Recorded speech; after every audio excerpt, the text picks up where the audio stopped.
British আমলে একবার দিল্লিতে গুক্কু সাপের পরিমাণ খুবই বেড়ে যায়। এ নিয়ে জনমনে ব্যাপক আতঙ্ক বিরাজ করছিল। ব্রিটিশ সরকার এই বিষয়টি নিয়ে খুবই কনসার্ন হয় এবং তারা একটি বাউন্টি প্রোগ্রাম চালু করে।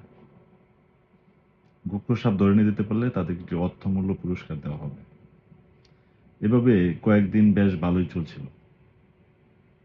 কিন্তু কিছুদিন পর অর্থমূল্য পাবার আশায় জনগণ গুক্কু সাপের চাষাবাদ শুরু করে দেয় এবং তারা এক্সিস্টিং সাপগুলোকে রেখে সেই ফার্মের সাপগুলোকে এনে সরকারের কাছে জমা দিতে থাকে। সরকার এই বিষয়টি একসময় টের পেয়ে যায় এবং এই বাউন্টি প্রোগ্রামটি বন্ধ করে দেয়। বাউন্টি প্রোগ্রাম যেহেতু বন্ধ, তাই তারা সাপগুলোকে পরিবেশে অবমুক্ত করে দেয়। একসময় দেখা যায় যে প্রথমে সাপ যা ছিল তার চেয়ে প্রায় 3 গুণ বেড়ে দাঁড়ায়। মাঝে মাঝে জনগণের আনকোঅপারেটেড অ্যাটিটিউডের কারণে সরকারের গুড ইনিশিয়েটিভগুলো বুমেরাং হয়ে যেতে পারে।